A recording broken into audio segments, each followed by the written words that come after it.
Sejam muito bem-vindos ao Pode Despertar, um podcast que vai muito além de histórias comuns. Ele vai mergulhar em histórias de inspiração, de superação e, com certeza, aqui, nesse podcast, ele vai despertar o que há de melhor em você. Bem, eu estou tão feliz, de verdade, Guto, por ter você aqui. Eu estou, assim, transbordando de felicidade. E a sua história, naquele dia que você me contou, eu fiquei tão impactada, que eu falei assim, não, eu tenho que mostrar para o mundo, sabe, que alguém que é improvável pode ser provável. Né? Uau, minha amiga, o privilégio é meu, o prazer é meu de estar aqui com você. Já conhecia você, como Jó falou na Bíblia, né? Eu te conhecia só de ouvir falar, hoje eu te conheço de verdade. Todo mundo quer conhecer, todo mundo fala, porque é a mãe do João Vitor, porque é a Shirley, porque é uma mulher incrível, porque é empresária, porque é isso, porque é aquilo. E eu já tinha o desejo de conhecer você, né? E graças a Deus, essa jesuicidência da gente se encontrar, de conversar um pouquinho, e desse convite incrível para estar hoje aqui também no seu podcast. Obrigado pelo convite, viu? É verdade. Gente, eu vou falar uma coisa para vocês. Olha, eu conheci o Guto, mas quando me passaram ali, eu tenho que ler, é impossível. Como eu vou apresentar essa pessoa linda, especial? Olha só, gente, eu disse, não, se eu não escrever, eu vou esquecer. Aí vamos lá. Cantor, compositor, apresentador, youtuber, empresário, palestrante, escritor. Ai, cansei. Mas eu tenho certeza que você deve gostar de ser apresentado como o pai do Pedro Augusto, o esposo da Lohane. Essa é a minha maior, como é que eu fazer a minha maior face hoje, né? Aonde eu passo, todo mundo, vixe, lá vai o pai do craque. Eu falo para minha esposa, eu digo, amor, a gente um dia, assim, por acaso, já foi famoso. Mas hoje a gente chega num shopping, chega em qualquer lugar, todo mundo, ó o craque, não quer mais saber da gente, não. E eu quero saber dessa história também, porque eu fiquei sabendo há pouco tempo que ele é um craque, né? Tão pequeno, tão jovem. Qual a idade dele? 4 anos. Meu Deus. 4 anos. Mas o Pedro Augusto, ele é um fenômeno, né? Eu sou suspeito para falar porque eu sou o pai. Mas quem conhece de futebol, quem entende ver o Pedro Augusto jogar, as pessoas sempre falam. O Pedro Augusto, com 9 meses, pouco antes de 10 meses, ele começou a falar.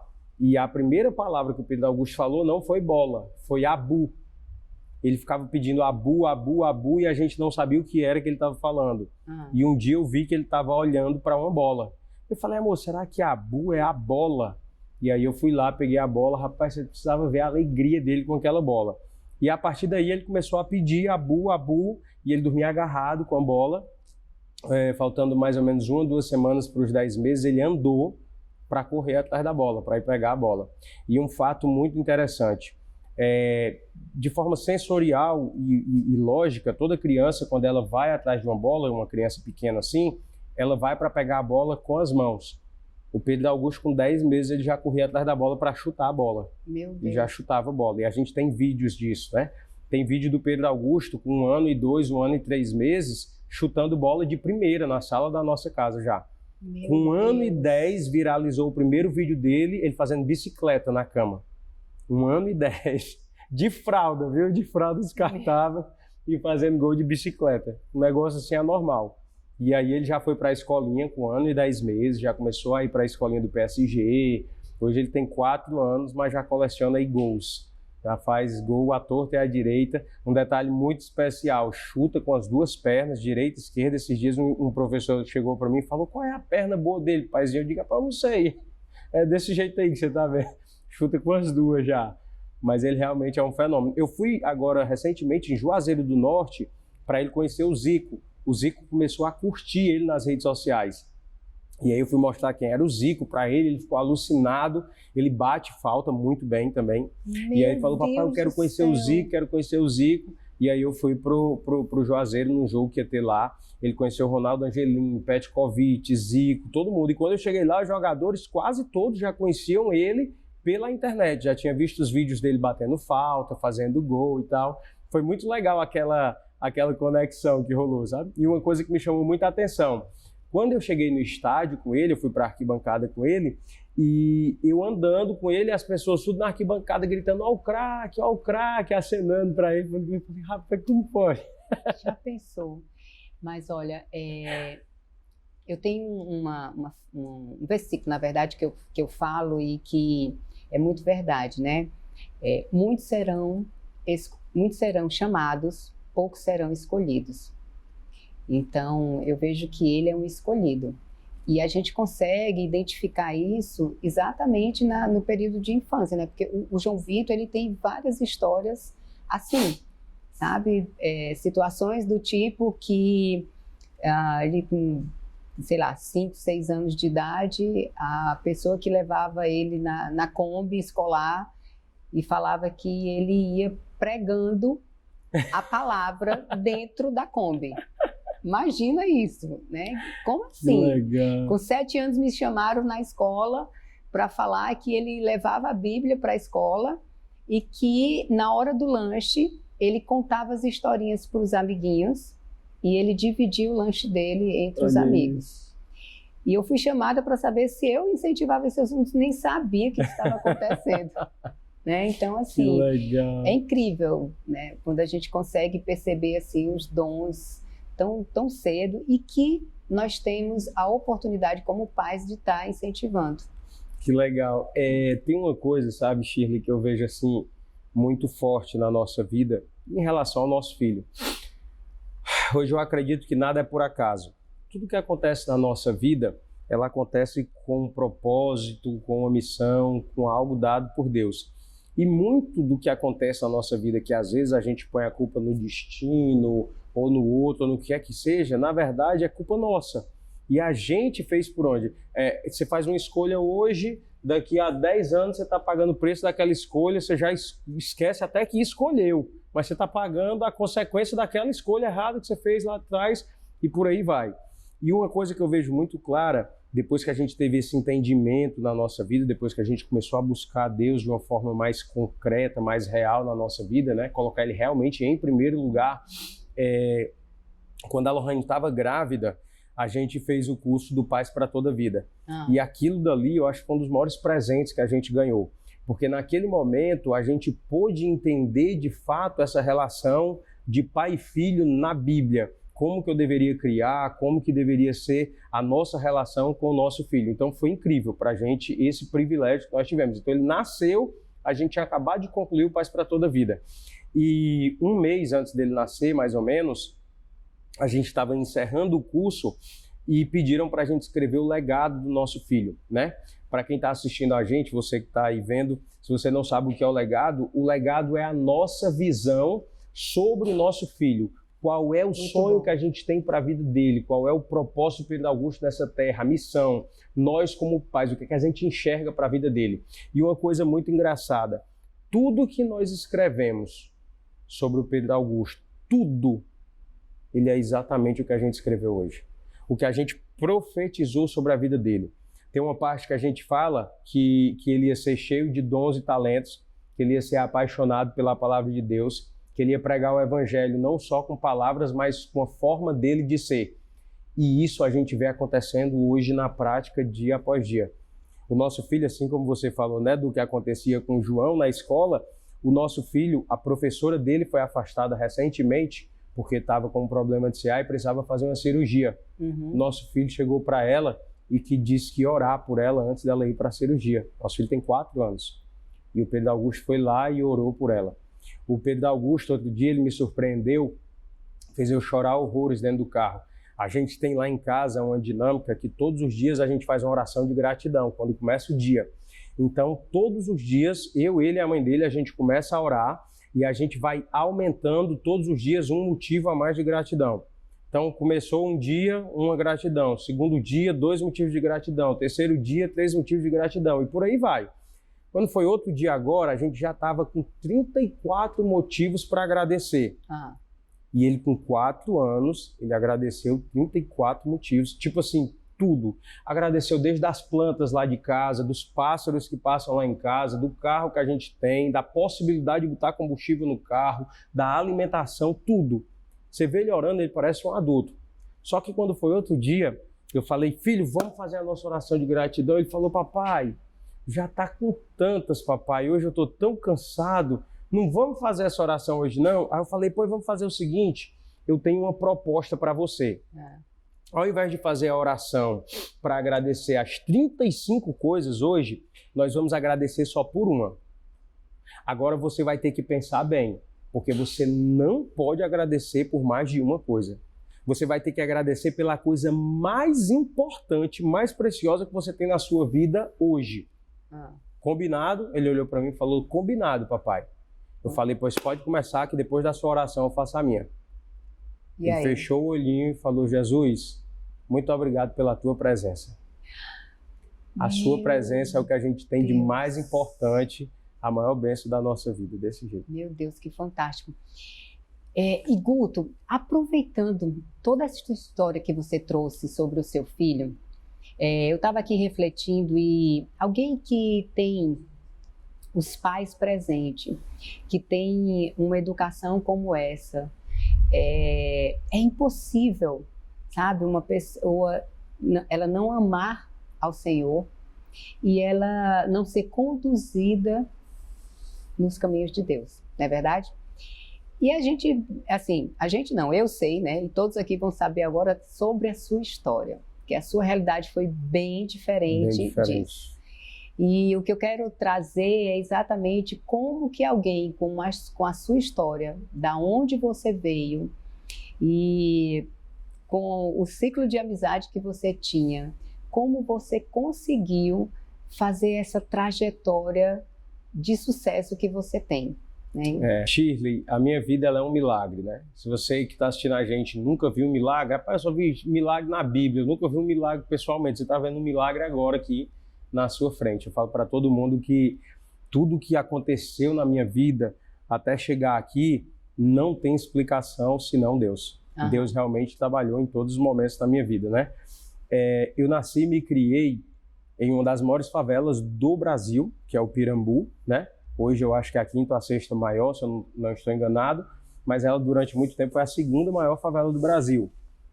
E na minha infância lá, a gente morava num cantinho do lado de uma lagoa, que também é muito famosa. O pessoal deve ter escutado muito aí no Barra Pesada, no 90, que era a Lagoa do Mel. A Lagoa do Mel, ela muitos anos, quando a minha mãe chegou em Fortaleza, isso há quase 50 anos, ela era uma lagoa que podia até tomar banho, ela ficava como se fosse entre dunas. Sim. Dunas e ali tinha uma lagoa. Sim. As pessoas lavavam roupa lá, tomavam banho e tal. Mas com o passar do tempo, ali na favela não tinha saneamento básico. Então as pessoas começaram a ligar esgoto para dentro dela e tal. Então tudo que tinha de rua foi para dentro. Resumindo, a lagoa ficou podre, virou só lama, esgoto e ninguém tinha mais acesso à lagoa. Só que tinha um fato muito interessante. Quando chovia, a gente morava num buraco, literalmente. Todas as ruas eram descidas para onde a gente morava, do lado da lagoa. Então, quando chovia, não existia saneamento, não existia esgoto, então a lagoa enchia, transbordava e nós ficávamos morando dentro da lama. Meu Deus do céu. Literalmente dentro da lama. Sabe o que era que a minha mãe fazia, meus pais faziam para a gente não morrer afogado? Ela pegava um beliche, empilhava o beliche ali, tipo em 4, 5, 6 tijolos, colocava a gente, os filhos menores, tudo em cima para não morrer afogado na lama. E a gente ficava às vezes ali dias e dias até a água baixar, morando literalmente dentro da lama. E ali, quando passava aquele período da enchente, a casa ficava com 1 palmo, 2 palmos de lama mesmo, que tinha que ser tirado no braço, às vezes num balde, no rodo, de pouco em pouco. Minha amiga, era sofrimento. Passava uma vida inteira juntando dinheiro para comprar uma estante, um guarda-roupa, um negócio, aí vinha a primeira enchente do ano, acabava tudo, a gente perdia tudo, começava tudo de novo. Para ir para a escola, tem umas cenas assim que ficam marcadas na cabeça da gente que eu nunca vou esquecer. A minha mãe sempre foi uma mulher muito forte, muito batalhadora, e ela sempre teve muita vontade de tirar a gente daquela situação. Então, na mente dela, tudo que ela podia dar de mais importante para a gente era o nosso estudo, era a única forma que a gente tinha de sair dali. Então, o que era que a minha mãe fazia? Ela pegava a minha farda da escola, ela pegava os meus livros, colocava dentro de uma sacola, enrolava para não molhar, certo? Colocava ali junto com a farda uma toalha. Sim. Então ela enrolava no saco, colocava debaixo do braço, me colocava no tum-tum, atravessava a rua, a lagoa toda com lama aqui, ó, muitas vezes, passava, ia me deixar na escola. Eu estudava mais ou menos a uns 4, 5 quilômetros da nossa casa. Eu ia e vinha todo dia a pé. E aí, quando chegava lá, ela me colocava no chão, me enxugava por inteiro, vestia a minha fardinha e fazia para entrar Vocês dentro da eram escola. quantos irmãos? Éramos 4, somos 4, né? Uhum. A minha irmã, que é a mais velha, Cleide, depois o Kleberson, depois o Cleuton e eu, que sou o caçula, o mais novo, né? Uhum. Então a gente viveu tudo isso. Mas eu confesso e digo para você que para mim isso não era o pior da nossa vida. Na verdade, isso para mim era uma grande festa, assim, era uma brincadeira. A única raiva que eu tinha dos meus pais é que eles não deixavam, quando chovia, eu ir brincar na lama da enchente, porque eu quero que os meus amigos faziam. Eles pegavam tábuas, pedaços de isopor, ia lá para cima na ladeira, jogava naquela torrente de água caindo e saía surfando no meio da rua, descia batendo na lagoa. E eu achava aquilo o máximo. Eu queria, e elas estavam ficando doidas, vai tomar banho na lama, não sei o que. Eu digo, mãe, todo mundo vai. Os amigos são tudo lá, por que eu não posso ir também? Então, a única mágoa que eu tinha era essa. Uhum. Mas no fundo, o resto estava tudo legal para mim. Eu não conhecia nada além daquilo. Para mim, aquilo dali era o mundo. Então, o que era que eu tinha na minha cabeça? Todo mundo vive assim. Isso aqui é a vida, é o normal, é o padrão de viver, é esse aqui. Eu nunca tinha conhecido nada diferente. Sabe quando foi que eu descobri, de fato, o quanto eu era pobre e o quanto a gente sofria? Eu tinha 11 anos de idade, quando um dia eu chorei e pedi minha mãe uma moedinha para eu ir alugar videogame. Naquela época, estava na febre das lan house e o povo começou a alugar videogame. Era o Super Nintendo na época. E aí eu querendo jogar o futebol lá no Super Nintendo e tal, minha mãe me deu 50 centavos para eu alugar meia hora de videogame. Era R$1, uma hora, meia hora, 50 centavos. Peguei a moedinha, corri, subi a ladeira lá em cima, paguei, comecei a jogar aqui minhas meia horinha de videogame. E na hora que eu estava jogando, o dono da lan house chegou perto de mim com um pires e comendo algo que na hora que eu vi eu fiquei com a boca cheia d'água. Eu falei, caraca, isso deve ser muito gostoso. E aí eu jogando, eu perguntei a ele, falei, ei, Wando, o que é isso aí? Aí ele falou, isso aqui é pudim. Eu falei, pudim? Ele disse, tu quer, se tu quiser tem aqui para comprar. Aí eu, tá bom, valeu, e continuei jogando. Só que eu terminei aquilo pensando nesse pudim, sabe? Com água na boca, rapaz, esse negócio deve ser gostoso, esse tal desse pudim, é tão bonito, assim, cremoso, né? Terminou as meia hora, minha filha, eu corri ladeira abaixo, cheguei em casa, mãe, eu quero pudim. A minha mãe olhou pra mim e falou, o quê, menino? Eu falei, pudim, eu quero pudim. Eu falei, menino, onde foi que tu viu o pudim? Eu digo, lá no Wando, lá onde eu tava jogando lá na lan house, tem pudim lá pra vender. Ela, tá ficando doido, não tem dinheiro, não. Aí eu falei, mas mãe, um pedaço, não tenho dinheiro. Eu digo, mãe, eu não quero um pudim inteiro, eu quero um pedaço. Ele vende lá o pedaço, eu quero um pedaço de pudim. Ela falou, eu não tenho dinheiro. E ali eu comecei a insistir, eu quero pudim, mãe, eu quero pudim, um pedaço de pudim, eu quero pudim. Ela ficou tão louca que ela pegou um cinto. Ela falou, você quer pudim, Guto? Depois pega pudim, você vai ter pudim de pera. Comeu pudim de pera? Meu amigo, não queira comer pudim de pera não, você que está assistindo a gente, é coisa muito amarga, é ruim. E ali ela bateu até eu cansar. Meu Deus. Aí eu chorei muito, fiquei revoltado com aquilo e tal. Isso foi à tarde, né? Era logo depois do almoço. No mesmo dia à noite, Shirley, eu estava sentado lá no sofá da nossa casa. Casa de favela, ela não tem entrada para a rua, não. A porta já é no meio da rua. Então, assim, tá aqui a calçada curtinha, a minha mãe sentava na calçada, ficava conversando ali com a minha tia, a porta você tava dentro de casa e ao mesmo tempo fora da rua aqui, né? E aí eu tava assistindo uma TVzinha preta e branca de 14 polegadas que a gente tinha lá em casa, eu nunca esqueci daquilo. E eu vendo ela e minha tia na calçada conversando, assim. Aí eu ouvia essas palavras ficam ecoando assim na minha mente até hoje, sabe? Ela dizia assim, Fransquinha, isso ela chorando, a minha mãe chorava que soluçava. Fransquinha, isso não é vida não, isso aqui que a gente vive é uma desgraça. Você tem noção que hoje eu quase matei meu filho de uma surra, porque ele queria um pedaço de pudim e eu não tinha condições de dar? Fransquinha, aquilo me doeu tanto, que ele ficou insistindo. Eu quase matei ele. Cada vez que ele me pedia aquele pudim, é como se ele me desse uma punhalada. E aquilo ia doendo dentro de mim. Porque eu perdi a cabeça, peguei o cinto, quase matei ele de uma surra. Aí a minha tia, Maria, tu tá doida, Maria? Como é que tu faz isso, Maria? Uma criança, pelo amor de Deus, mulher, tu tá doida? Aí eu fiquei ouvindo e falei, gente, então é isso. Eu sou tão pobre a ponto de não ter um pedaço de pudim. Não ter dinheiro para um pedaço de pudim. E isso faz a minha mãe sofrer. Isso é uma dor muito grande para ela. E aí eu fiquei lembrando de todas as frases que eu já ouvia da boca da minha mãe. O dinheiro não vai dar, tá se acabando, o gás vai acabar, essa vida é uma desgraça, isso não é vida. E aquelas coisas todas ficando na minha cabeça. Eu falei, sabe de uma coisa? Eu tinha 11 anos. Eu falei, eu tenho duas opções a partir de agora. Ou eu me entrego realmente como um derrotado e vou sofrer o resto da vida, ou eu dou a volta por cima e dou para minha mãe a vida que ela nunca teve. Com 11 anos de idade, eu tomei essa decisão na minha vida e comecei a trabalhar. No outro dia, será à noite, no outro dia eu saí na favela atrás de emprego. Quando eu cheguei em casa, que a minha mãe soube que eu estava atrás de emprego, que eu estava trabalhando, a minha mãe quis bater em mim de novo. Você tá ficando doido com o negócio de... Você vai estudar para você ser gente na vida, você não viver passando humilhação igual eu e seu pai. Eu digo, mãe, quem disse que eu vou parar de estudar? Eu vou continuar estudando, mas eu vou trabalhar também. Não vai dar certo, você vai tirar nota baixa, digamos, fazer um combinado, nós dois. Se eu tirar nota baixa, a senhora me tira do emprego. Mas deixa eu trabalhar. E ali eu comecei, servindo pinga em bar, trabalhando dentro de oficina, pé de areia, na lanchonete da escola, enquanto todo mundo ia namorar, jogar bola no intervalo, eu ia para a lanchonete ajudar o cara a preparar o lanche das outras pessoas para poder ganhar o meu lanche.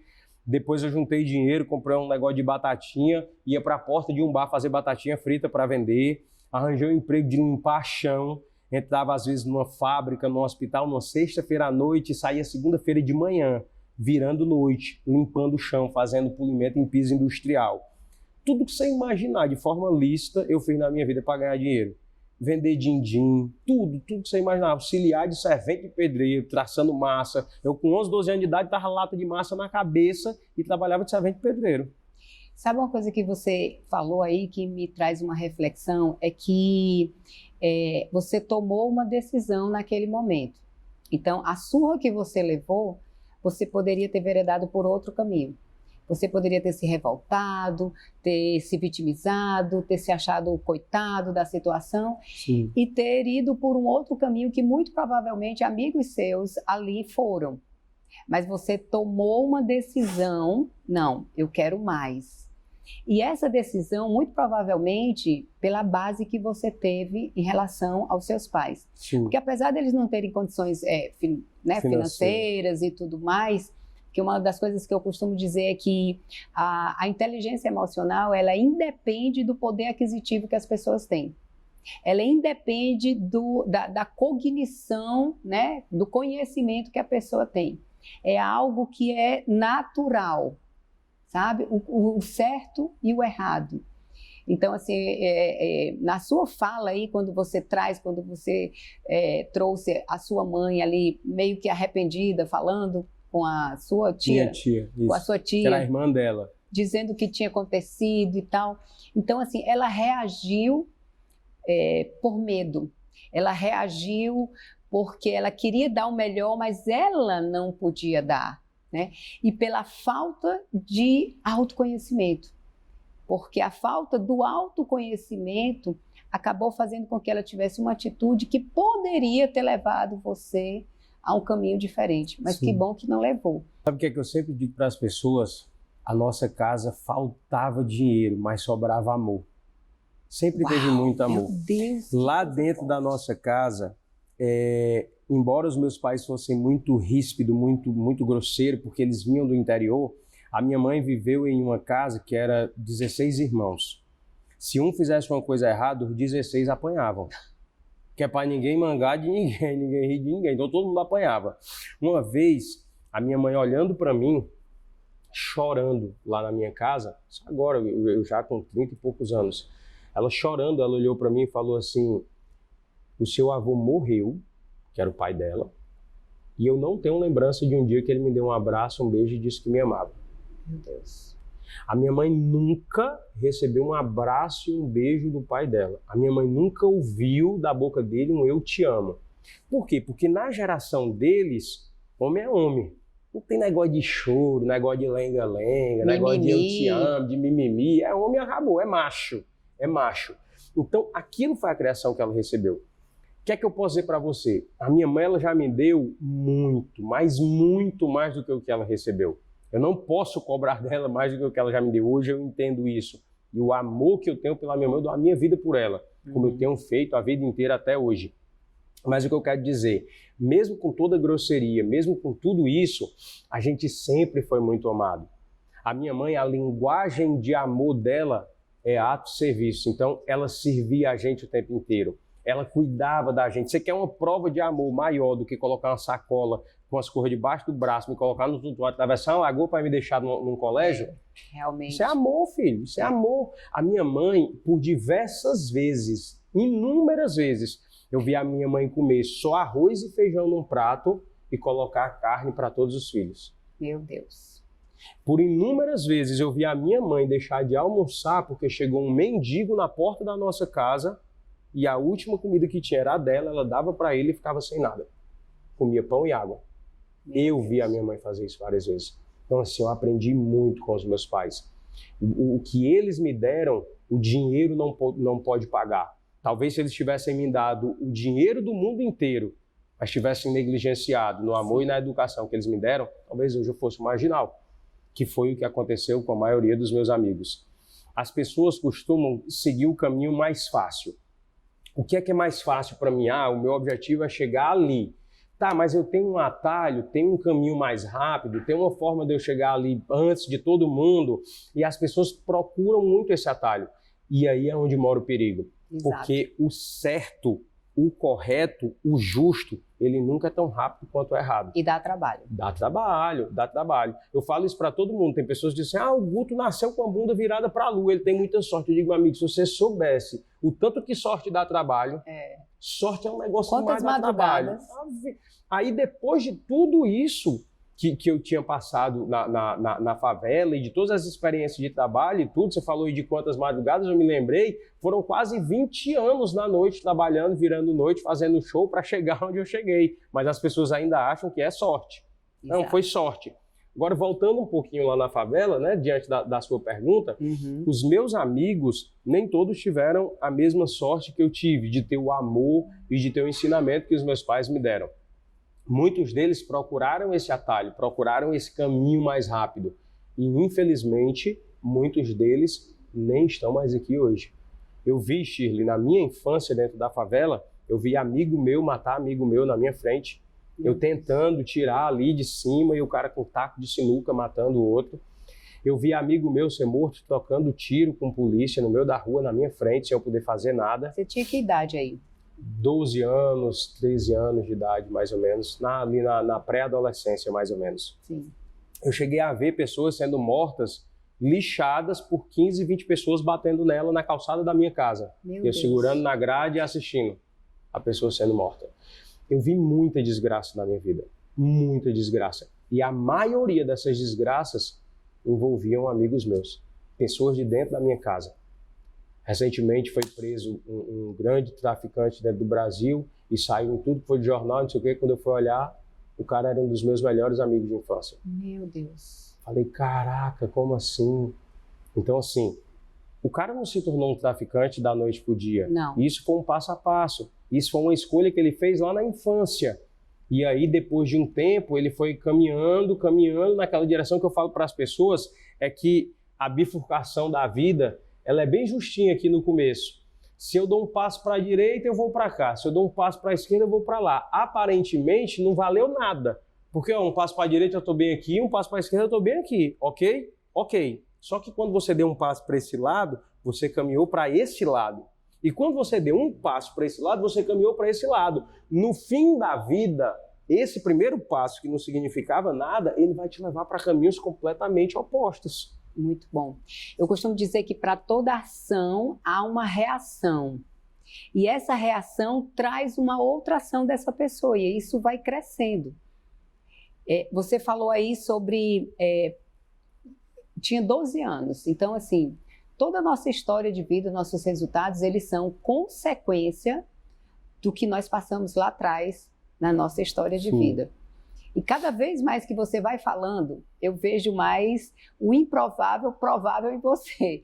Porque é incrível, porque a primeira infância até os 7 anos e a segunda infância que vai até a pré-adolescência, que seria 12 anos, como você acabou de citar, foi exatamente o caos.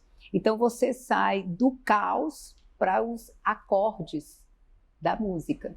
E aí eu quero entender, eu quero que você traga aqui para todos que estão nos ouvindo aqui, como a música te impulsionou, como você chegou à música, o que foi que quando você assistiu essas situações de ver amigos sendo mortos, de ver essa situação toda, você disse assim, eu quero ser diferente, eu vou fazer diferente, sabe? Porque você tinha tudo para não ser.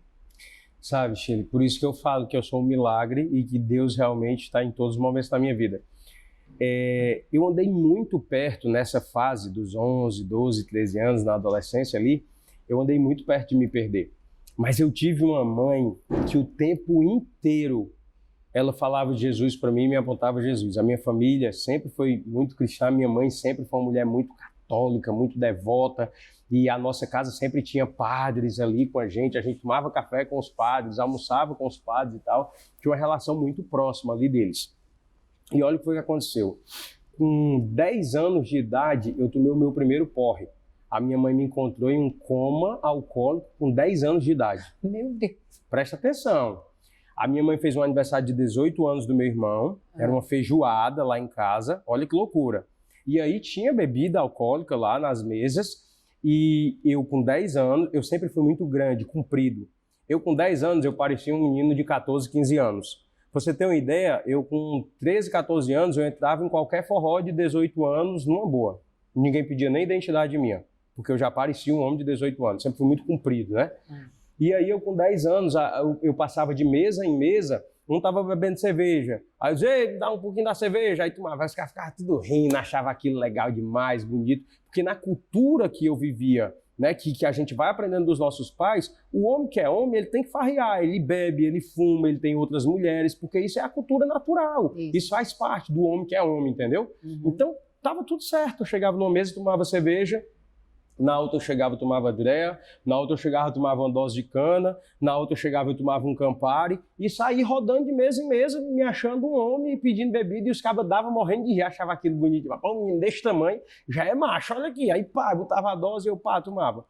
Quando eu terminei de passar nas mesas, minha amiga, eu já tava pra morrer já. Foi muito rápido, muito rápido. E aí eu fiz carreira, percebi que ia cair, tava muito tonto, fiz carreira pro quarto da minha mãe, que lá tinha um banheiro, né? E eu fui para o sanitário para vomitar. Na hora que eu comecei a vomitar ali, eu apaguei. Eu literalmente entrei num coma alcoólico, apaguei em cima do sanitário. Minha mãe sentiu minha falta, procurou, cadê o Guto, cadê o Guto, cadê o Guto? Foi atrás de mim, quando chegou lá eu estava desmaiado em cima do sanitário. Meu Deus. E ali a minha mãe me pegou, correu comigo para um pronto-socorro infantil, que tinha perto da nossa casa. Eu passei uma semana internado lá, só para você ter uma noção. A minha mãe, com tanta vergonha, bichinha, chega da pena quando eu lembro. As pessoas, o que foi que aconteceu com ele? Não, foi uma feijoada que ele comeu e fez mal. E um detalhe, depois desse dia eu nunca mais comi feijoada. Mas um mês depois eu estava bebendo cachaça. A feijoada eu não queria não, mas a cachaça. Então eu com 11, 12 anos, eu trabalhava e comprava minha própria cachaça. Você tem uma ideia, às vezes eu gaseava a aula, é o novo gasear aula, né? Para jogar bola e beber cachaça na quadra numa segunda-feira. Eu bebia cachaça pura. Cachaça pura. Então, assim, por muito pouco, realmente eu não me perdi. Só que a minha mãe, como uma mulher muito sábia, o que foi que ela fez? Você tem que ir para a igreja. Você tem que ir para a igreja. Você tem que ir para a igreja. E eu tinha raiva de igreja. Eu dizia, rapaz, não me mande para a igreja. E ela me obrigava a ir para a igreja. Até que chegou um ponto que ela disse, rapaz, você não tem escolha. Ou você vai para a igreja, ou então você vai morrer no cacete aqui. Você vai ter que ir para a igreja. Não tem esse negócio, não. E ela me obrigava a ir. Ela me obrigou a fazer um negócio chamado crisma. Para quem é da igreja católica, o pessoal sabe o que é o crisma. Você nasce, é batizado, faz a primeira comunhão e depois você faz o crisma, que é a confirmação do seu batismo. Pronto. Para fazer esse crisma, eu era obrigado a participar de um grupo de jovens. É como se fosse o ministério do A13 da nossa igreja. E aí eu tinha que ir para esse grupo de jovens. Aí a minha cabeça, nessa época eu já tinha uns 14 anos de idade. Eu falei assim, gente, não é ruim de tudo não. Tem uns grupos de jovens por aqui que tem umas meninazinhas bonitinhas, então eu vou e aproveito e ainda dou uma namorada ainda, vai dar certo. E aí eu comecei a ir para o Crisma e comecei a ir para esses grupos de oração, né? Porque de fato eu sabia que lá tinha uma menina bonitinha e que eu poderia arranjar um esquema por lá. Esse era o meu pensamento. Só que nessas idas e vindas, o Espírito Santo, me pegou. E a primeira vez que eu senti a presença de Deus na minha vida foi algo assim tão forte que a minha cabeça já começou a mudar. E aí eu já comecei a parar de beber, já comecei a parar de fumar, porque eu fumava, viu? Quando eu começava a beber, eu acendia um cigarro. Com 10, 12 anos? Com 12, 13 anos de idade eu já bebia fumando já. Meu Deus! E aí, quando eu comecei a frequentar esse grupo de jovens, um belo dia teve uma gincana, e a gincana é sempre assim, o mais gaiato é o que leva a parada nos peitos, né? E aí, quando juntou a turma lá, das brincadeiras da gincana, uma das provas era para cantar no karaokê. A banda da igreja ia tocar e tinha que uma pessoa do grupo cantar. E aí todo mundo do grupo disse, não, Guto, o único que é gaiata aqui, que topa tudo é tu, então é tu que vai cantar. Eu digo, tá doido, eu não sei cantar não. Não, é tu mesmo, não sei o quê. Fizeram uma votação lá, é tu, não tem tu, vai tu mesmo, empurra e vai, e eu fui cantar. E aí naquele dia eu peguei o microfone, a banda começou a tocar e eu arrochei o nó cantando.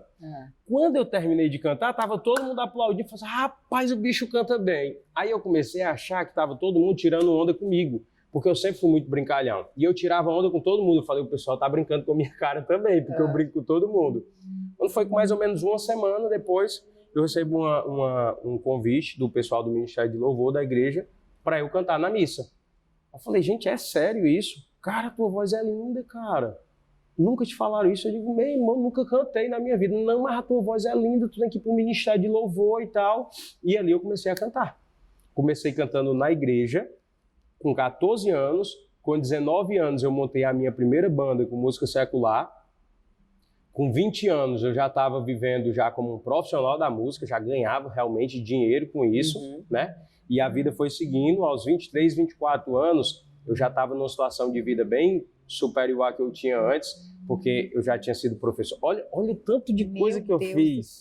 Se eu contar, presta atenção, ó. Eu fui professor de mecânica no Senai, eu fui um dos instrutores mais novos da história da instituição. Faltando 2 semanas para completar 18 anos, assinaram minha carteira. Então, fui professor de mecânica no Senai, eu sou formado técnico em mecânica e tenho um nível superior em pedagogia. Eu fui gerente de concessionária durante alguns anos. Depois eu pedi demissão da concessionária e montei a minha própria revenda. Fui dono de uma revenda de moto. Tu já teve revenda de moto? Eu com 23, 24 anos, eu nunca vou esquecer disso na minha vida. 23, 24 anos, eu estava sentado na minha sala, com os pés assim em cima do birô. A minha sala não tinha parede assim, era tudo vidro. E eu vendo meu estoque de motos lá fora, eu comecei a contar. 1, 2, 3. Eu tinha 31 a 32 motos naquele dia na minha loja. Tudo minha. Eu comecei a chorar dentro da loja, pensando assim, o maior sonho da minha vida foi ter uma bicicleta. Eu nunca tive uma bicicleta.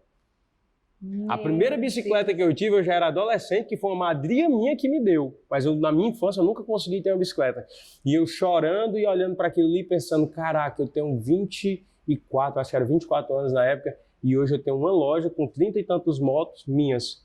Fora aquela loja que eu tinha carro zero, eu já morava no bairro de Fátima, aqui em Fortaleza, que já é um bairro bom, né, bacana, tinha um apartamento legal, já tinha realizado vários sonhos da minha mãe, porque os sonhos da minha mãe eram fáceis de realizar. Sabe qual eram os sonhos da minha mãe? Era uma geladeira, era uma cama, era um fogão, era um guarda-roupa, esses eram os sonhos dela. Era essa a pergunta que eu ia fazer em relação. E a família, como ficou aí, né? Os irmãos, a sua mãe, nessa sua trajetória que você foi acontecendo, na verdade. Não foi nem fazendo, foi acontecendo, né? Foi tudo muito rápido, sabe, Shirley? Mas eu nunca tive o apoio da minha família em relação à música, muito pelo contrário. Como eu estudei muito e eu ralei muito para chegar onde eu tinha chegado, quando eu estava ali por volta dos meus 24 anos, que eu falei para minha mãe, que eu disse assim, mãe, eu vou vender minha loja, eu vou parar tudo e eu vou viver realmente só da música.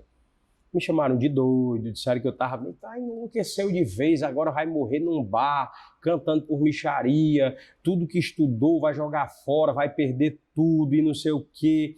Eu digo, não, eu sei aonde eu quero chegar. eu sei o que é que eu vou fazer com esse dinheiro, eu sei. Não, tá ficando doido. Todo mundo dizia que eu era louco. Vendi a loja, investi na banda, compramos micro-ônibus, gravei DVD, lancei nas rádios, comecei a tocar.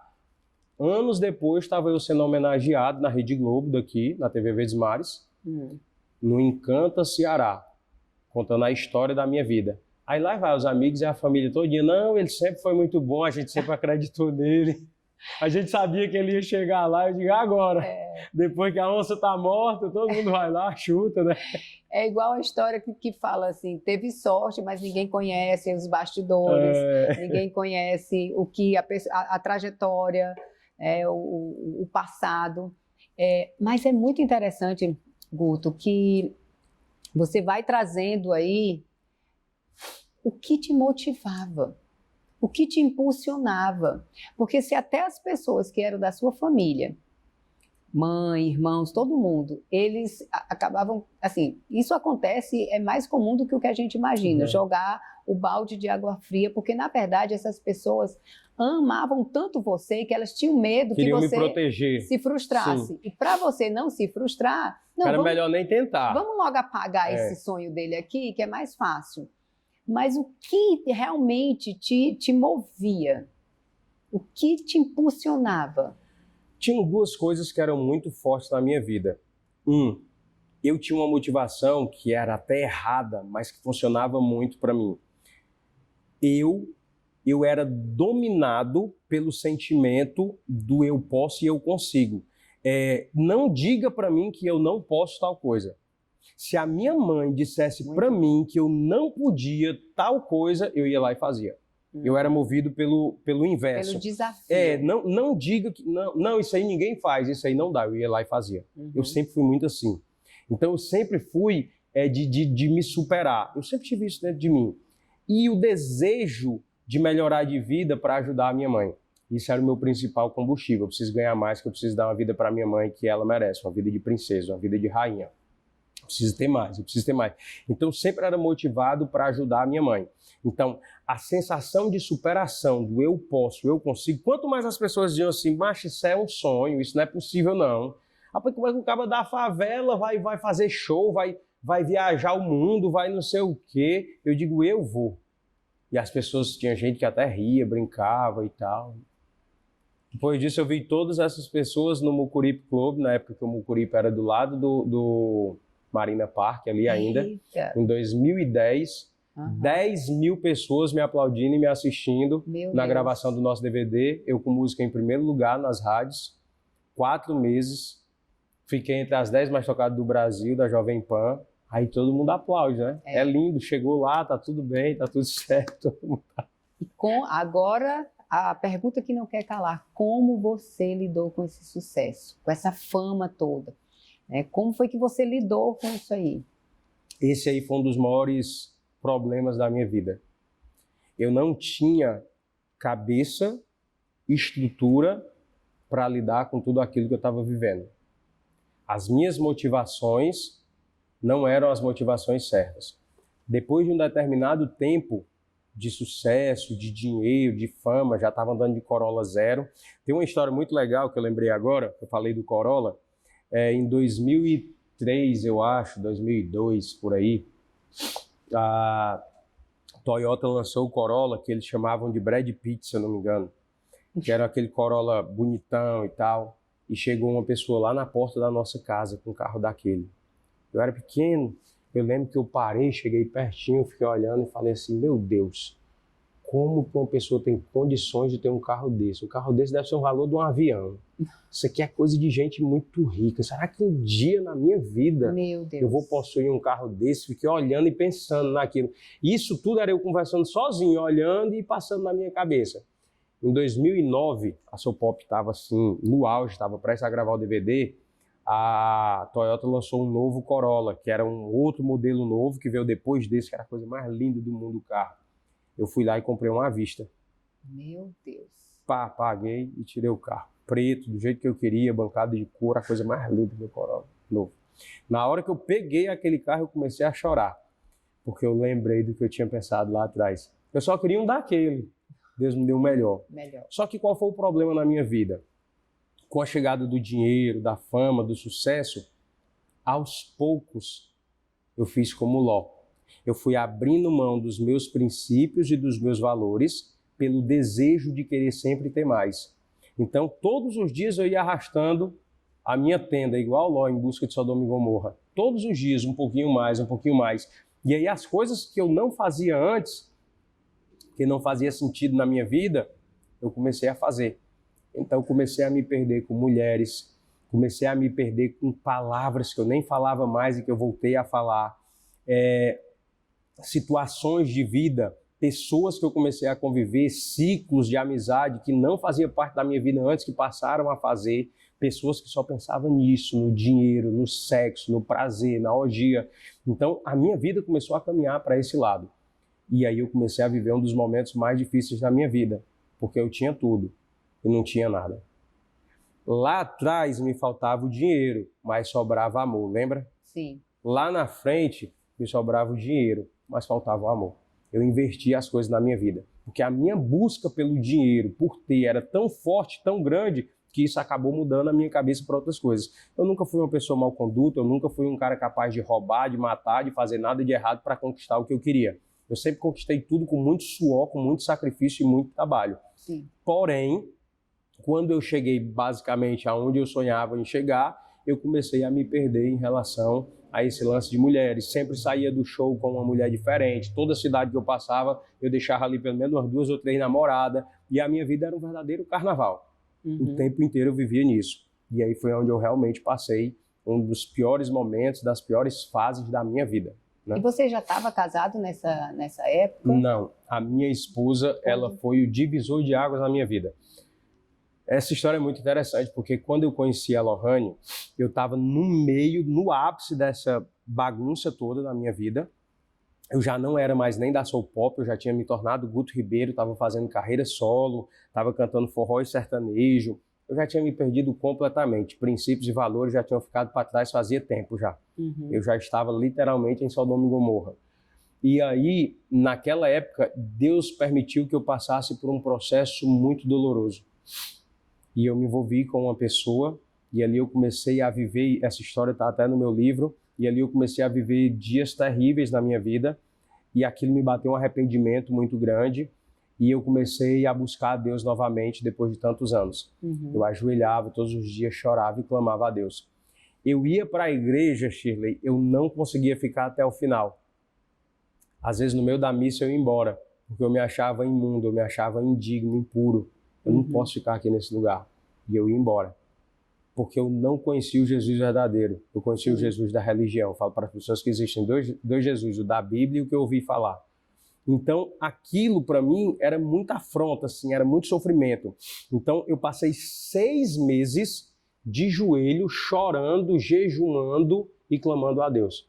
Eu perdi, eu acho, uns 12 quilos. Eu fiquei só a carcaça naquela época. E ainda botava a minha produtora que morava comigo para orar comigo. Eu digo, Aline, ela é a maior testemunha que eu tenho dessa fase da minha vida. Eu dizia, tu vai orar comigo? Ela dizia, meu amigo, tu se mete nas tuas confusões e eu que tenho que orar contigo. Eu disse, você tem que me ajudar. Ore comigo aqui ajoelhado, quando estiverem 2 ou mais o Senhor estará. Então você vai orar comigo. Toda noite eu fazia ela ajoelhar no pé da minha cama comigo e orar comigo para clamar a Deus. E ali eu fiquei orando, pedindo a Deus que me desse uma saída. Eu não vou contar essa história porque é uma história longa, mas as pessoas podem encontrar no meu livro, como eu falei. E ali, quando deu 6 meses de oração, eu estava indo fazer um show. E na hora que eu entrei na praça de alimentação do shopping, no fundo, bem longe assim, estava uma loura em cima do palco passando o som. Foi som, 2 testes, som. De longe, quando eu olhei que eu avistei, eu falei assim, Aline, eu achei a mulher da minha vida. Meu Deus. Eu vou casar com aquela mulher ali, ó. Ela olhou para mim e falou, Guto, tu realmente não tem jeito, tu é um pilantra. Eu falei, não, dessa vez eu tô falando sério. Ela falou, Guto, eu te conheço. É mais uma que tu vai pegar. Eu quero saber quando é que tu vai virar homem, quando é que tu vai amadurecer. Tu tá há 6 meses, cara, chorando, orando, e tu não aprende. Eu falei, Aline, pelo amor de Deus, acredita em mim. Eu tô falando sério, eu vou casar com ela. E ali ela levou na brincadeira e tal, porque ela sabia como era a minha vida, ela morava comigo, então ela viu entre sai de mulher lá na minha casa, né, o tempo todo. E aí quando eu cheguei lá atrás do palco, a Lohane já tinha descido, e eu fui perto dela assim para me apresentar, para eu sou a apresentadora do evento, aqui ele é o cantor e tal. Na hora que eu falei com ela, que ela começou a falar assim pertinho de mim, eu fiquei olhando e eu digo, é ela mesmo. Não sei como, mas é ela. Nunca tinha visto a Lohane, não sabia quem era. A partir daquele dia, eu dei um jeito de entrar em contato com ela, dei um jeito de falar com ela. A gente passou mais de um mês para conseguir se encontrar. Eu também conto essa história no meu livro. E depois de um mês, a gente se falava tanto pelo WhatsApp. Sabe quando você já está próximo de uma pessoa, sem nem conhecer a pessoa pessoalmente? Porque a conversa no WhatsApp era tão fluida, era tão bacana, que a gente já ficava tipo, ei, tá tudo bem, já almoçou, já comeu, se cuida, hein, come, não sei o quê. Tipo de se preocupar um com o outro, de trocar figurinha e tal. Um mês depois, quando a gente conseguiu se encontrar, porque eu trabalhava muito e ela trabalhava muito, a gente não conseguia conciliar as agendas. O primeiro encontro da gente foi num domingo, eu levei ela para a igreja. Já fui direto para a igreja com ela. Era a igreja católica, igreja católica nessa época, igreja certo. católica. E aí levei ela para a igreja comigo. Quando ela chegou com um vestido bem aqui e uma Bíblia debaixo do braço. Eu falei, meu Deus do céu, tá tudo errado, me lasquei. Eu digo, eu tô trazendo a mulher para a igreja católica, essa mulher deve ser crente, porque com um vestido desse, uma Bíblia debaixo do braço, é o estereótipo de uma crente, né? Eu falei, e agora? Mas de boa, ela foi muito tranquila, foi para a igreja comigo, orou comigo, passamos a missa junto e tal. Ela nem me falou que era evangélica e a gente passou ali muito tempo indo para a missa junto, eu e ela e tal. Ela nunca questionou, nunca falou. Ela só me perguntava muitas coisas. Por que isso? Por que o padre fala aquilo? Por que isso outro? E aí eu ia explicando para ela as coisas da liturgia que eu conhecia, que eu entendia. Mas enfim, quando a Lohane chegou na minha vida, a minha vida começou a mudar completamente. E aí eu comecei a voltar a ter o amor que eu tinha perdido, principalmente por Jesus. E aos poucos ela foi me aproximando de Deus novamente, foi me apontando Jesus até o dia em que eu conheci a videira, que aí também é uma longa história, não dá para contar, teria que ser um podcast só para isso. Mas a única coisa que eu posso lhe dizer é que só para você ter noção como Deus trabalha, eu fui para a videira por engano. Uau. Eu fui por engano. Uma pessoa convidou a gente, não é a mesma igreja que tem lá em Goiânia, e eu queria que vocês fossem comigo, não sei o quê. E a gente foi, chegou lá, nem era a videira que a pessoa achava que era, que a videira de Goiânia é outra videira. A pessoa só foi lá aquele dia e não foi nunca mais, e nós estamos lá há 8 anos. Na verdade, foi uma estratégia de Deus, né? Você, durante toda a sua fala, você sempre traz Deus. Desde criança, não, porque Deus... Você, na sua fala, em tudo que você trouxe aqui na sua história, você sempre remetendo e trazendo Deus. Quando você estava na loja e olhando e contando as motos, e você se emocionou, e quando você conseguiu comprar o carro que você tinha desejado, e é importante falar sobre isso, porque o poder das palavras, né? Quando você fala algo, você automaticamente, há uma frequência, uma vibração na sua voz que atinge um raio de até 6 quilômetros ao nosso redor. Olha o poder disso. Então, quando você está liberando uma palavra, você está literalmente dando você está profetizando um comando. Mas na linguagem, vamos dizer, cristã, você está profetizando. A nível científico, você está dando um comando para o seu cérebro. Então, ele entende o seguinte, eu vou buscar isso de qualquer maneira. E a palavra que te motivava era desafio. Quando eu não podia, quando alguém dizia, você não consegue, você dizia, eu vou lá e vou provar que eu posso. Eu vou provar que eu consigo. Né? Então, você buscava isso, o que te movia era um desafio. Aí, depois você trouxe a história de como você se encontrou com a Lohane, que ela foi um divisor de águas para você, e que ela te apresentou um novo Jesus. Na verdade, ela me apresentou, ela me conectou, me apresentou um Jesus da Bíblia, um Jesus que eu amo e que meu Deus, eu não sei realmente. Deus é tão misericordioso. Aí só para fechar, o que isso mudou na sua história? Porque você já tinha sucesso, você já estava no ápice, você já tinha conquistado tudo. Como eu falei para você, eu tinha tudo e não tinha nada. O pior vazio do ser humano não é o vazio da geladeira, não é o vazio da casa, é o vazio do coração. Eu conheço pessoas que são órfãos de pais vivos. Ela tem pai presente dentro de casa, mas não é presente na vida dela. Conheço várias pessoas que vivem assim. E eu era órfão de amor naquela época. Eu tinha tudo que eu queria conquistar, eu tinha conseguido conquistar financeiramente, mas eu era órfão do verdadeiro amor de Deus e das coisas que eu tinha lá atrás e que eu tinha perdido. Pela ambição, pelo desejo da fama, do dinheiro, como eu havia falado. E a Lohane me trouxe isso de volta.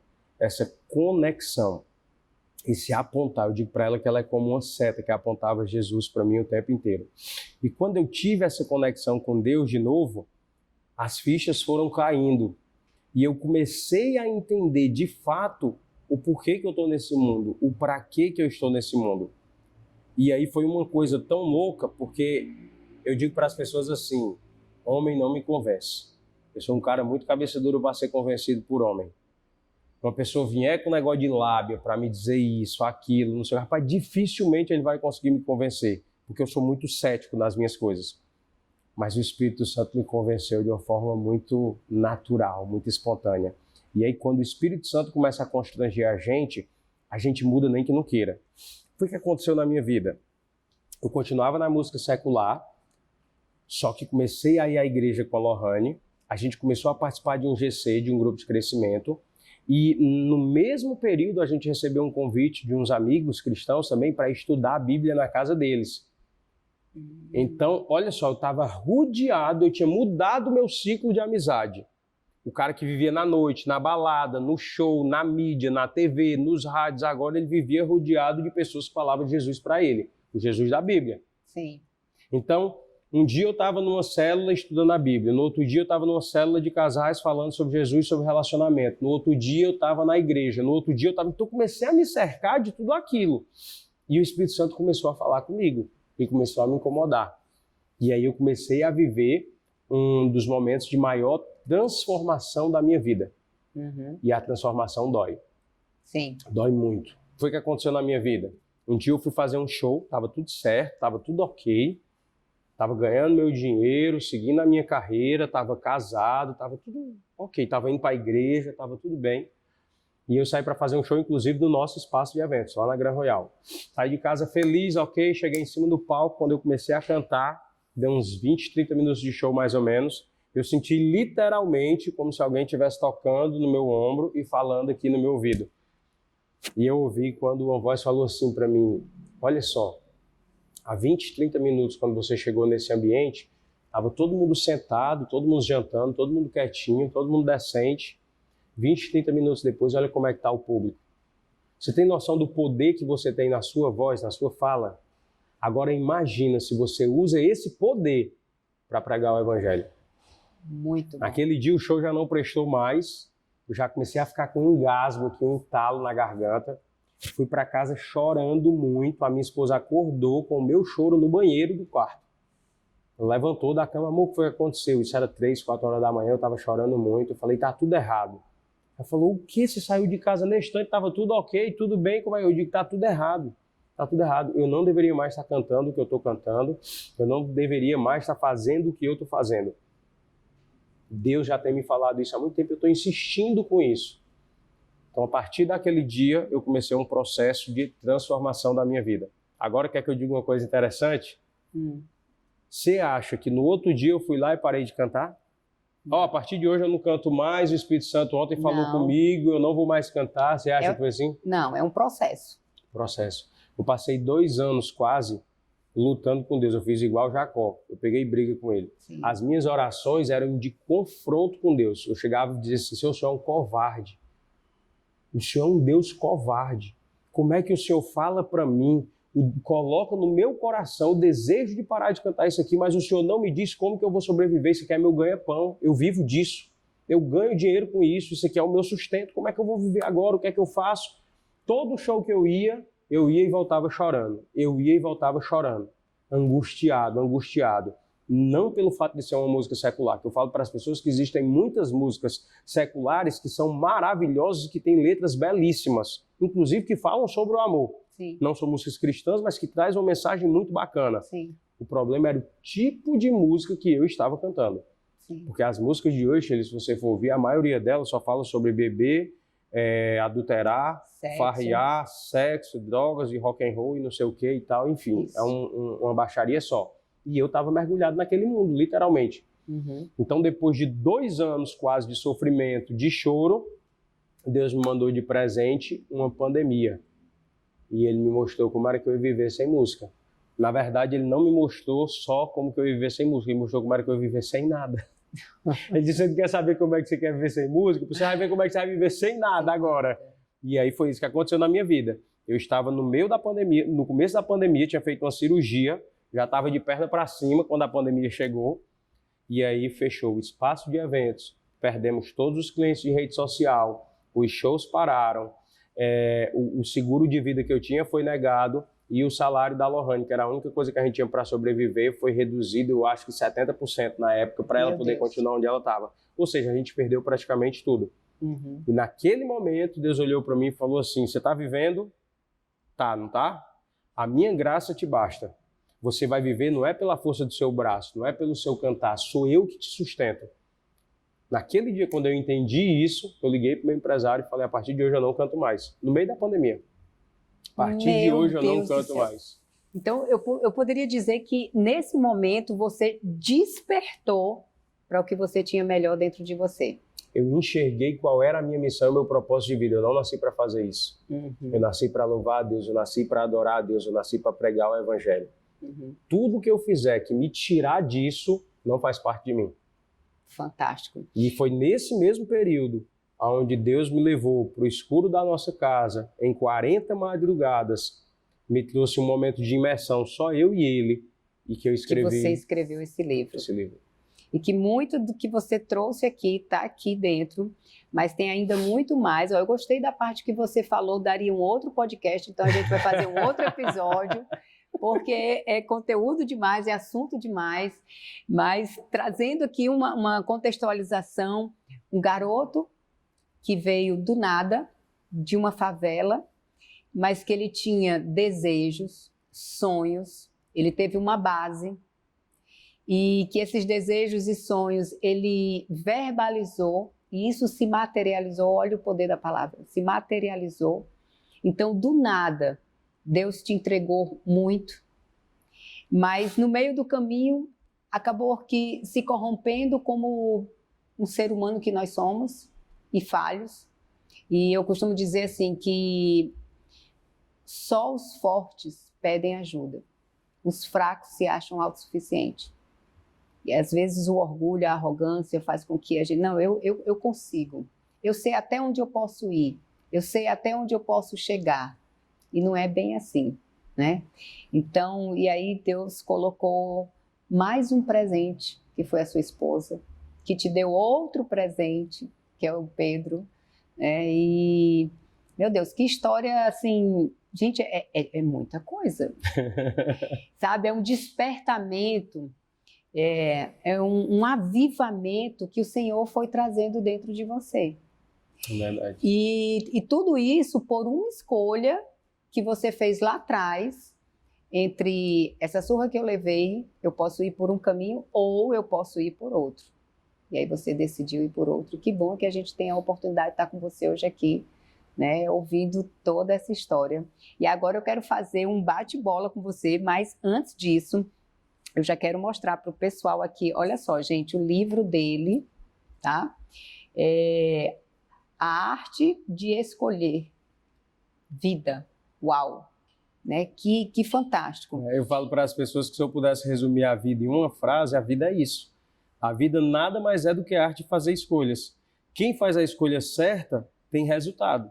O resultado pode vir a curto, médio, longo prazo ou até para a vida inteira.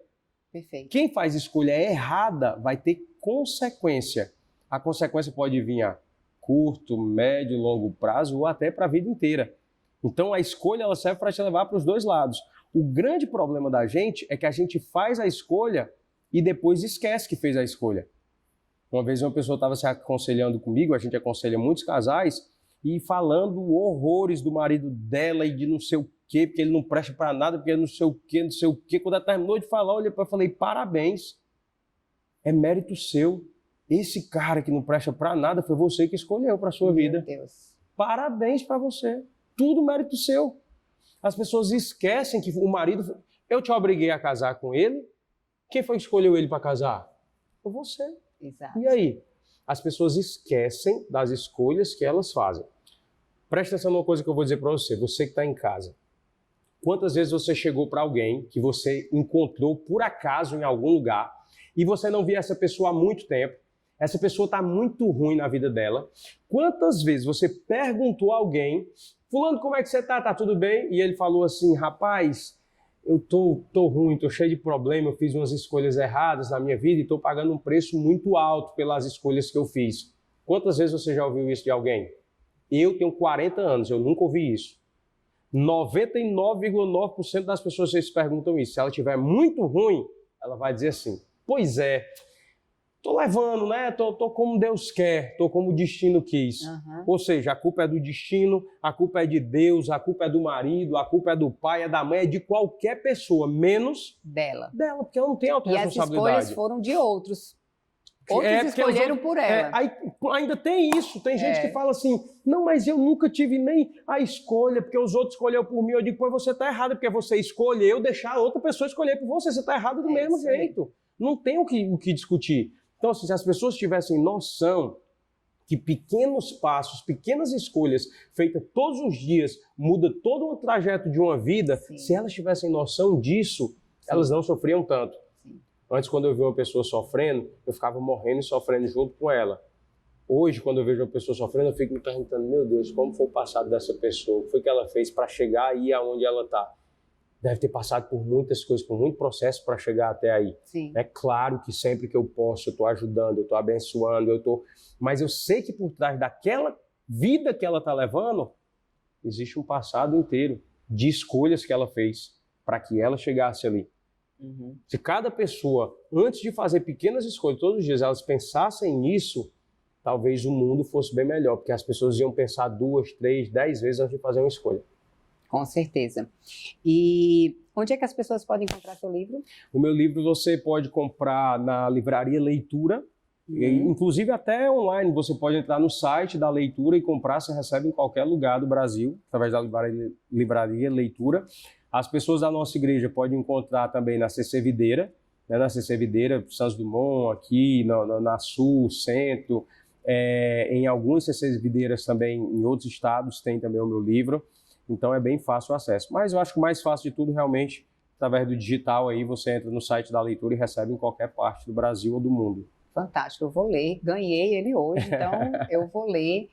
E eu tenho certeza que ele é um divisor de águas, né? E que vai ser para você... Sobre o livro, ele foi escrito em 40 madrugadas. Todos os dias eu ia escrever sem saber o que eu ia escrever. Meu Deus. Só para vocês terem uma noção, a primeira noite que Deus me levou para escrever, eu sou compositor desde criança. Então eu achei que eu ia escrever música. Só que eu comecei a escrever, e começou a dar 1 página, 2 páginas, 3 páginas, 4 páginas. Eu falei, gente, que estranho.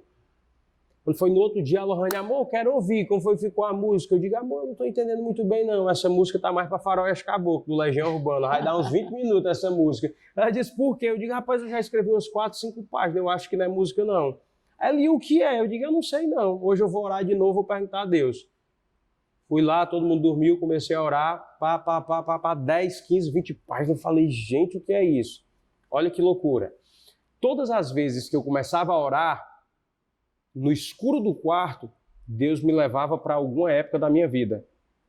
E Ele sempre me mostrava escolhas que eu havia feito. Uau. E em alguns momentos Ele me mostrava escolhas que eu havia feito e que as pessoas que estavam comigo haviam feito outras escolhas. Aí Ele começava a traçar as histórias. Ele diz, ó, para onde o fulaninho foi depois desse dia? Agora olha para onde tu foi. Detalhe, Deus me mostrou pessoas que eu não lembrava mais na minha infância. Deus me mostrou coisas que eu nem lembrava mais que tinham passado na minha vida. Gente, mas quando eu começava a orar, Ele me levava para um determinado lugar. Era tão forte aquilo, Shirley, que eu sentia o cheiro do local, eu ouvia a voz das pessoas, eu conseguia ver até a roupa que eu estava vestido, a ponto de eu chorar e sorrir sozinho. A minha esposa às vezes acordava, dizia, amor, o que está acontecendo? Eu tava os prantos de choro. Eu dizia, não, amor, pode dormir, tá tudo bem, eu estou vivendo umas coisas aqui. Às vezes ela acordava, eu estava me acabando de rir. Amor, você está rindo alto, o que foi? Eu digo, não, depois eu te falo. E continuava ali escrevendo, literalmente imerso naquilo que eu tinha vivido. O nome do livro, eu só soube qual era o nome do livro quando eu terminei de escrever a última página do livro. Porque Deus me falou assim, ó, a vida é a arte de escolher. As suas escolhas trouxeram você até onde você está. A responsabilidade é toda sua. Que forte, né? Foi exatamente isso, exatamente isso. Meu Deus, que forte. Como Deus faz, como Ele é específico, como Ele é cirúrgico. Então, eu poderia dizer que esse livro, ele é uma revelação de Deus para você. Sim. E que, assim, no reino de Deus, tudo é pelo outro. Nunca é sobre nós. É sempre sobre o outro.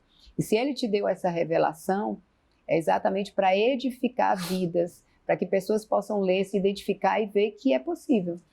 Eu falo para minha mulher que se Deus não fizer mais nada, se parar onde está, Deus já fez muito mais do que o que eu poderia imaginar através desse livro. Uhum. Outro dia eu recebi uma mensagem de uma voluntária da nossa igreja, ela foi servir na unidade prisional feminina.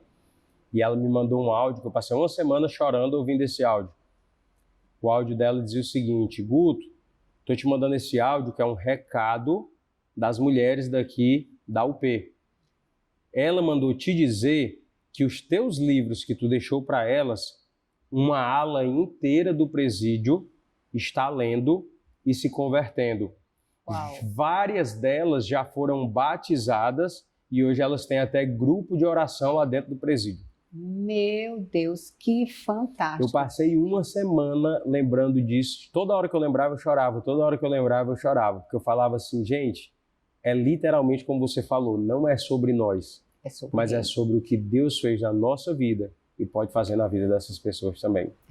Então, grandes coisas o Senhor tem feito. Ei, você que está assistindo a gente, pode despertar.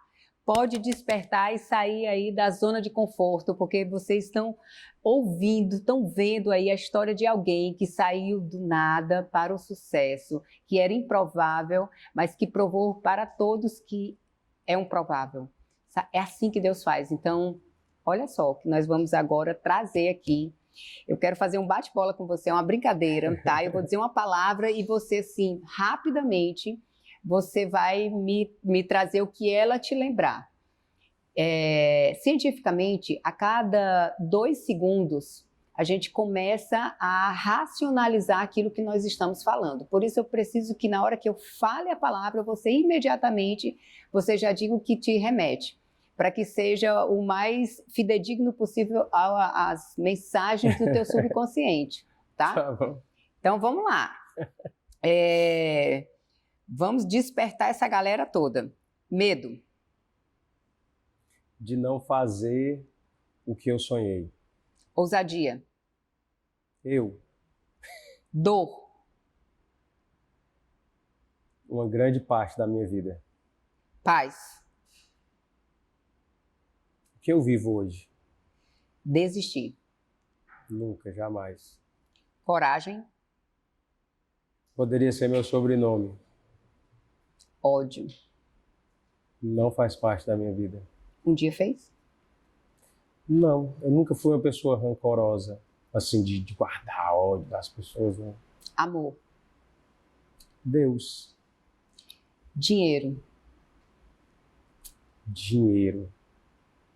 Essa palavra é difícil de resumir assim, sabe? Poderia dizer que dinheiro é uma grande bênção na vida das pessoas, quando é usado da forma correta. Mas também pode ser uma grande maldição, se a pessoa não souber lidar com ele. E o mais interessante... Eu pude provar as duas fases do dinheiro na minha vida. Eu pude ter ele como maldição e pude ter ele como bênção na minha vida.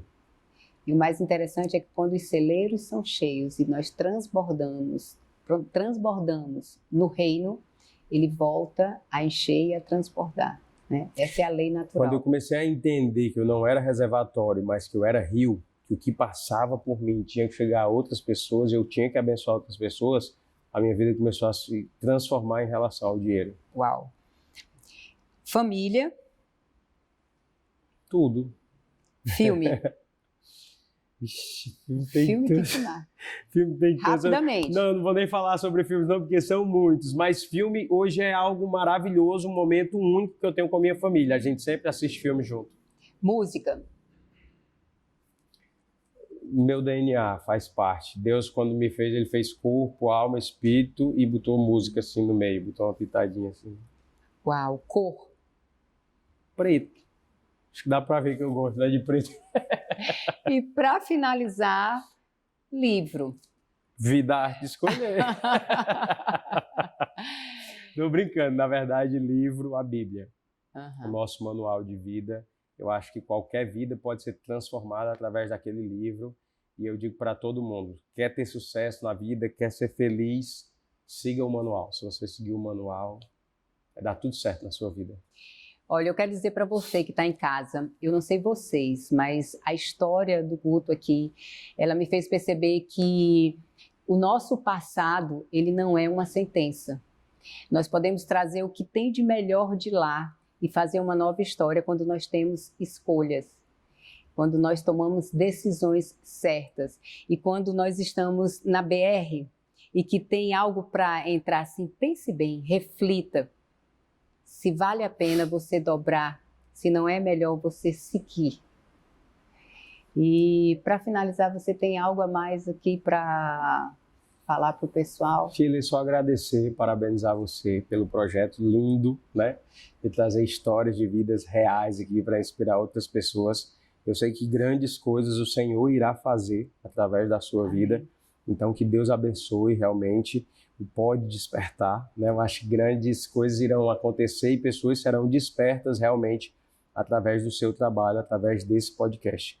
E se eu pudesse deixar um recado para você hoje, que está assistindo a gente aqui, de todas as escolhas que eu fiz na minha vida, sem sombra de dúvidas, a melhor e a maior de todas foi caminhar com Jesus. No dia que você entender que tudo começa dele, por ele, para ele, Jesus ele não é só o primeiro, ele é o centro de tudo. A nossa vida, tudo começa a partir dele. Depois que eu entendi isso, entreguei a minha vida completamente a Jesus, a minha vida se transformou. Então, essa é a maior dica que eu posso dar para você. De tudo que você ouviu aqui hoje, se você guardar isso, siga a Bíblia, siga o manual. Acreditar em padres, acreditar em pastores, acreditar em profetas, em outras pessoas, é tudo muito massa, é tudo muito legal. Você precisa ouvir essas pessoas. Eu não estou dizendo que você não pode ouvi-las, você deve ouvi-las. Mas melhor do que tudo isso é abrir o manual, é ler a palavra, é estudar a palavra. Existe um poder sobrenatural quando você abre a palavra, quando você estuda a palavra de Deus.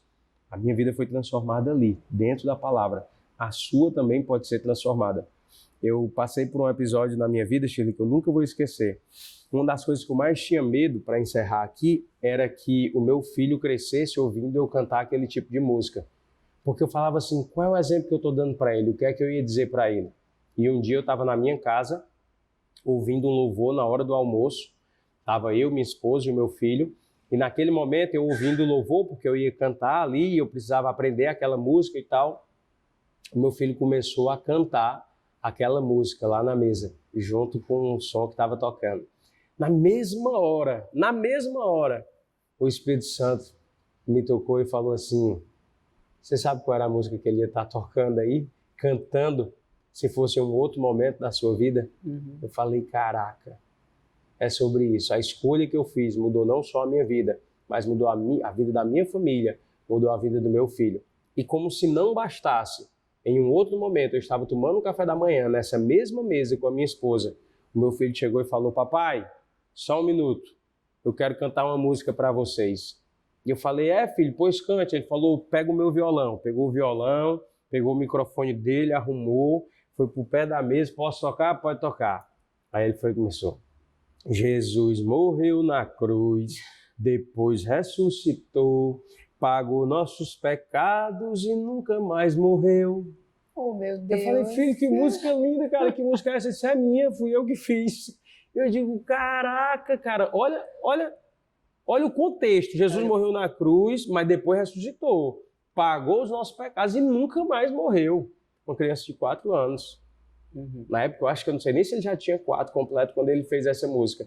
E o que eu quero trazer para você que está assistindo a gente para fechar, uma escolha sua pode mudar não só todo o rumo da sua vida, mas como de muitas pessoas que estão ao seu redor. Pense muito bem nisso. Muito bom. Gente, uau, que dizer mais, né? Que episódio incrível, fantástico. E eu tenho certeza que vão vir mais e mais. Quero trazer a Lohane, a sua esposa aqui, que eu sei que ela tem uma história Você assim vai amar a história bombástica, dela também. bombástica. Então assim, ei, levanta daí, desperta, sabe? Deus tem algo grandioso para fazer na sua vida, na vida da sua família. Tudo isso que o Guto trouxe aqui são gerações que estão sendo despertadas para o melhor que tem dentro dela. Então, eu conto com vocês, viu? Forte abraço, fiquem com Deus e muito obrigada.